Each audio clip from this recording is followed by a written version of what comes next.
ఈయన కేవలం రామసుబ్బారెడ్డికి వాళ్ళ యొక్క అధిష్టానం వైఎస్ జగన్మోహన్ రెడ్డి కానీ సజ్జల రామకృష్ణ రెడ్డి కానీ ఒక స్క్రిప్ట్ రాసి ఈయనకు సెల్లో వాట్సాప్ పెడతారంట. ఆ స్క్రిప్ట్ చదవడమే ఈయన పని. ఈయన ప్రజల గురించి ఏదో పట్టించిన పాపన ఓడినా ఈయన వరుసగా నేను 4 సార్లు ఓడిపోయినా, నేను 4 సార్లు ప్రతిపక్షం ఉండే నేను ప్రజల పోరాటం చేస్తా అంటాడు.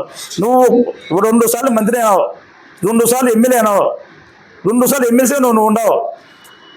ఒక్క రోజైనా ప్రజలు నువ్వు కనుక పట్టించుకుంటే నేను ఎందుకు ఎమ్మెల్యే, నేను ప్రజలు నేను గెలిపారు.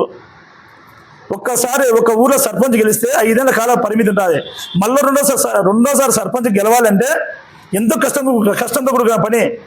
అలాంటిది 2,40,000 ఓటున్న మన జమ్మోడు ప్రాంతాన్ని మన దేవుడి కుటుంబాన్ని పట్టం కడతానికి కారణం దేవుడి కుటుంబంలో ఉన్న నీతి నిజాయితీ, వాళ్ళు చేసే అభివృద్ధి పనులకే వాళ్ళకు ప్రజలు పట్టం కడుతున్నారు. ఇది కూడా నువ్వు తెలుసుకో. ఇప్పటికైనా మా దేవుడి కుటుంబం గురించి విమర్శించే హక్కు నీకు లేదు.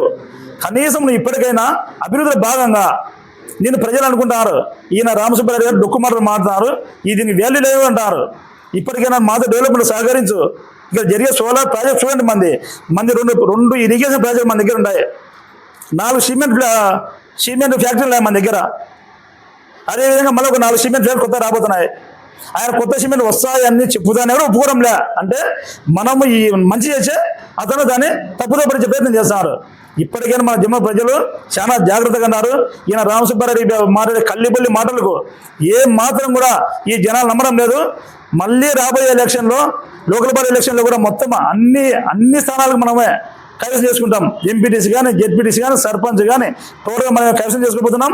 2029 ఎలక్షన్లో కూడా మన నాయకులు చేసే అభివృద్ధికి ఇక్కడ నుంచే మంచి మెజార్టీ వచ్చి కడప జిల్లాలో ఎంపీ స్థానాన్ని కూడా కైవసం చేసుకునే బాధ్యత మన కుటుంబ ప్రభుత్వానికి ఉంది. దాన్ని మన నాయకుడు భూపేశ్ రెడ్డి కానీ, మన ఆదిరెడ్డి కానీ ఇద్దరు బ్రహ్మాండమైన అభివృద్ధి చేస్తున్నారు. రాబోయే ఎలక్షన్లో వాళ్ళు పూర్తి స్థాయిలో ఇప్పుడు వచ్చే 11 సీట్లు కూడా రావు. 151 సీట్ల నుంచి 11 సీట్లకు వచ్చారు. ఆ 11 కూడా జీరో చేసే బాధ్యత ఈ కుటుంబ ప్రభుత్వంలో మన నాయకులు తీసుకుంటారని మీ అందరికీ సవినయంగా తెలియజేస్తున్నాను.